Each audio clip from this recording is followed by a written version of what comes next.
Image encyclopedia.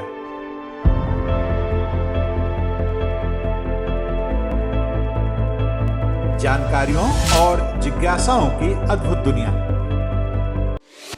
Hello दोस्तों, अपने इस चैनल के हर वीडियो में हम आपको किसी एक विषय की विश्वसनीय तथ्यों के सहित पूर्ण जानकारी देंगे। ऐसी जानकारी जिसकी तलाश में स्कूल कॉलेज के छात्रों से लेकर सभी तरह के प्रतियोगी छात्र रहते हैं। हमारी ये वीडियो उन लोगों के लिए भी बहुत उपयोगी साबित होंगे जो जनरल नॉलेज में रुचि रखते हैं और कौन बनेगा करोड़पति जैसे कार्यक्रमों में हिस्सा लेकर सफल होना चाहते हैं। तो दोस्तों, आइए आज का वीडियो शुरू करते हैं। लेकिन उससे पहले आपसे एक अनुरोध कि अगर अब तक आपने हमारे इस चैनल को सब्सक्राइब नहीं किया है तो कृपया कर लें और हाँ, बेल आइकन का बटन दबाना ना भूलें, जिससे हर नया वीडियो सबसे पहले आपको मिले। क्या इंसानों पर भविष्य में राज करेंगे रोबोट? अगर रोबोट का मतलब आपके लिए कंप्यूटराइज्ड मशीन भर है तो जरा रोबोटिक्स के विशेषज्ञ प्रोफेसर केविन बार्विक की सुनिए। वह कहते हैं सन 2050 तक रोबोट इतने तेज दिमाग और कल्पनाशील हो जाएंगे कि फुटबॉल की विश्व चैंपियन टीम को हरा देंगे। जी हाँ, सुनने में यह भले अभी मजाक जैसे या हैरान करने वाली बात लग रही हो, लेकिन जिस तरह रोबोटिक्स के क्षेत्र में लगातार प्रगति हो रही है, उसे देखते हुए यह भविष्यवाणी असंभव नहीं लग रही।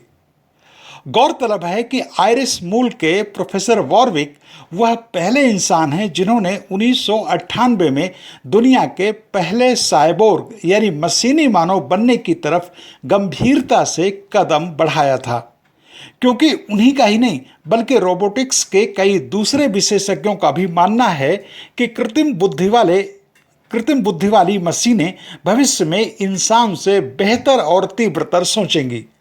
ये विशेषज्ञ भयावहता की तस्वीर यहीं तक नहीं खींचते, बल्कि इनके मुताबिक इन मशीनों के समक्ष इंसान की हैसियत आज के चिंपैंजियों जैसी हो जाएगी। इसलिए इनका सुझाव है कि इंसान को जल्द से जल्द तकनीक फ्रेंडली रवैया अपना लेना चाहिए, क्योंकि जिन्हें हम मात नहीं दे सकते उनसे दोस्ती कर लेने की यह सीख पुरानी है। कृत्रिम बुद्धि, मशीनी मानव या साइबोर्ग ने अगर भविष्य के बारे में सोचते ही एक साथ भय और रोमांच की झुरझुरी पैदा कर देती है, तो इसकी बुनियादी वजह है रोबोट। सन 1920 में चेक साहित्यकार कैरल चैपिक द्वारा अपने उपन्यास रोजोम्स यूनिवर्सल रोबोट्स यानी RUR में पहली बार रोबोट शब्द का इस्तेमाल किया गया। कल्पित रोबोट का चेक भाषा में मतलब है बंधुआ मजदूर। किसी भी विज्ञान फंतासी की तरह इस नाटक में भी कल्पना की गई थी कि इंसान द्वारा बनाए गए मशीनी मानव रोबोट एक दिन आदमी के विरुद्ध ही विद्रोह कर देते हैं। हालांकि मशीनी मानव या रोबोट को तब महज एक कल्पना की उड़ान ही समझा गया था, लेकिन इस कल्पना को अमेरिका में कैलिफोर्निया स्थित Stanford research institute of technology ने सैफी नाम के दुनिया के पहले रोबोट को बनाकर हकीकत में बदल दिया। इसके बाद तो सिलसिला ही चल निकला। आज की तारीख में दुनिया में सैकड़ों किस्म के रोबोट मौजूद हैं। पिछले 1.5 सालों से दुनिया में रह रहकर लगे लॉकडाउन में भी रोबोटों की महत्ता बढ़ा दी है।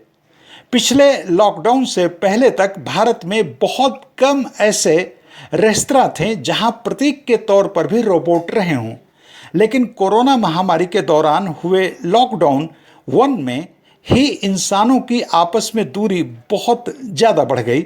ऐसे मौके पर अपनी भरपूर ज़रूरत के साथ रोबोट्स तमाम रेस्तरां में एंट्री ली और आज अकेले चेन्नई में ही 4 रेस्टोरेंट में इंसानी वैरों की जगह रोबोट्स आपका ऑर्डर सर्व करते हैं।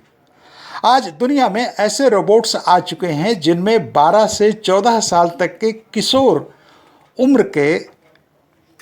किशोरों का दिमाग है। कुछ साल पहले जिस तरह अलेक्सा नाम की सी रोबोट ने इंसानों की दुनिया में अपनी सनसनीखेज एंट्री की थी, उसके बाद अब साफ लगने लगा है कि रोबोट्स अपने लिए की गई भविष्यवाणियों से भी पहले बहुत कुछ अपने हाथ में लेने वाले हैं। रोबोट्स के परिवार का पहला रोबोट जिसमें एक 1.5 साल के बच्चे का दिमाग था वह असिमो था। 2 पैर वाले इस रोबोट को होंडा ने विकसित किया था। यह रोबोट इंसानों के बीच उनके माहौल में आराम से घूम सकता था। असिमो के चलने की रफ्तार 1.6 किलोमीटर प्रति घंटा थी, जो कि इंसान की रफ्तार होती है। यह आगे पीछे दोनों तरफ चल सकता था, मुड़ सकता था, सीढ़ियों पर उतर और चढ़ सकता था। अपनी गतिशील अवस्था में यह पूरी तरह संतुलित रहता था। 1.2 मीटर लंबे इस रोबोट का वजन 52 किलोग्राम था। यह टेबल पर भी काम कर सकता था। इंसान से संवाद स्थापित करने के लिए इसकी आंखों में इनबिल्ट कैमरे लगे थे। इसमें कंप्यूटरीकृत होम सिक्योरिटी सिस्टम लगा था। वास्तव में इसी ने हमें भविष्य में काल्पनिक रोबोटों की दुनिया से परिचय कराया था। असिमो अगर इंसानों की तरह व्यवहार करने वाला पहला रोबोट था, तो इलेक्ट्रॉनिकी की मशहूर कंपनी सोनी का आइबो डॉग होम रोबोट की श्रेणी में सबसे सफल रोबोट माना गया।